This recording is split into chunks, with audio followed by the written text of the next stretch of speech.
Called erosion कब होता है, जैसे जब हवा चलती है पानी से हो जाता है या ह्यूमन एक्शन की वजह से वो ब्लोन अवे हो जाता है, मतलब हट जाती है वहां से। तो इसमें काफी सारे वेज हैं हम प्रोटेक्ट कर सकते हैं और प्लांट्स को हेल्दी रखने के लिए। और सॉइल होता क्या है? Soil is the topmost layer of the earth and is essential for plant growth. हमारे प्लांट्स को ग्रोथ करने के लिए बहुत इंपॉर्टेंट है। और मिट्टी जो है हमारी काफी एनिमल्स का होम है, जैसे कि अर्थवॉर्म्स हो गई, एंड्स हो गई, मोर, स्नेक्स और रैबिट्स का घर है। फिर सॉइल बनती कैसे है? Big rocks are broken into smaller pieces by sun, wind and water until a fine powder forms. This process is called weathering. Soil बनती है जो हमारे जो बड़े बड़े पत्थर होते हैं वो छोटे छोटे पीसेस में टूट जाते हैं। किससे? हवा से, पानी से और सूरज के से, तब जाके एक पाउडर फॉर्म बनता है। The fine powder mixes with remains of dead plants and animals to become soil. अब वो fine powder में हमारे remains मतलब मरे हुए जानवर हो गए, अब जो plants जो मर गए हैं उनकी dead ये थे मिट्टी के plants होते हैं। इसको बनने के लिए millions of years लग जाते हैं rocks को, पत्थर को soil में change होने के लिए।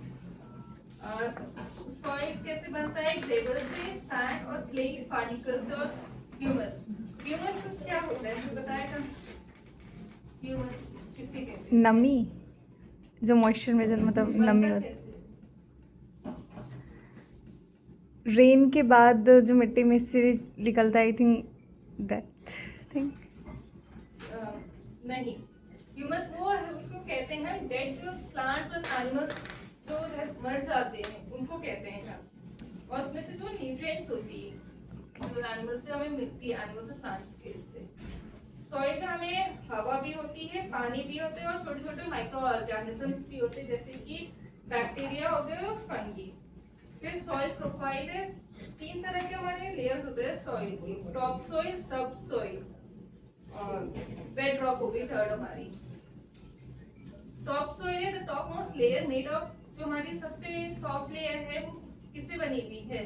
सैंड, क्ले, ह्यूमस और वाटर से। Humus in top soil provide essential nutrients for plants. Humus जो होती है हमारे सबसे टॉप लेयर में मौजूद होती है, जो हमारे प्लांट्स को न्यूट्रिएंट्स देती है, जिससे हमारे प्लांट्स जो है बहुत हेल्दी ग्रो होते हैं। फिर आगे हमारा सब soil, the middle layer containing small broken rocks and water, it has very little humus. जो हमारी सेकेंड सब सॉइल है उसमें छोटे छोटे पत्थर के टुकड़े होते हैं और थोड़ा बहुत पानी होता है, बस उसमें एक बात क्या होता है, उसमें ह्यूमस जो है वो बहुत ही कम होता है। फिर थर्ड हमारा बेड रॉक, जो the bottom layer made of large pieces of rock found within the earth. It contains little water. Bedrock हो गया सबसे अर्थ के सबसे लास्ट पार्ट में मिलता है हमें, जिसमें बहुत ही कम पानी होता है और उसमें सिर्फ बड़े बड़े हमें पत्थर मिलते हैं। फिर सॉइल इरोजन क्या होता है, कोई बताएगा? What is soil erosion?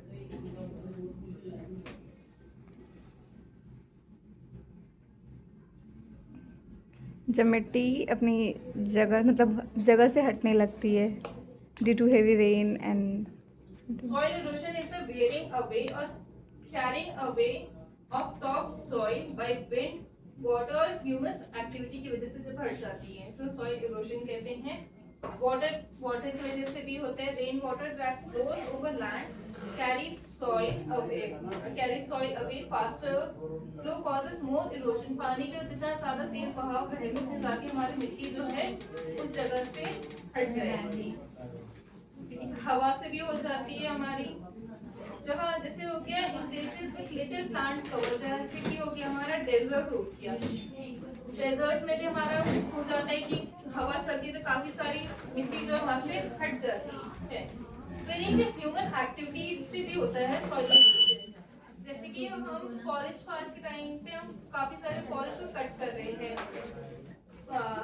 Land leave soil, जब हमारा वहाँ पे पेड़ ही नहीं रहेगा तो मिट्टी को कंट्रोल नहीं कर पाएगा। फिर हम सब फिर है बाई कैटल्स, जिसकी वजह से हद से ज्यादा हम कैटल्स को क्या कहते हैं चबाते हैं, हाँ हिंदी में हाँ। तो उससे क्या होता है, जो काफी सारे जो रिमूव प्लांट्स होते हैं उसकी मिट्टी में वो हट जाती है।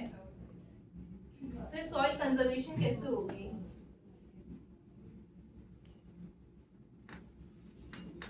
Soil must be protected because life depends on it. बिना मिट्टी का हमारी लाइफ भी नहीं है। नेचर में take 100 years to replace 1 centimeter of soil lost by erosion। 1 centimetre soil हमें जो नेचर है कवर करने के लिए 100 साल लग जाते हैं उसको कवर करने के लिए। Protecting soil from erosion called soil conservation.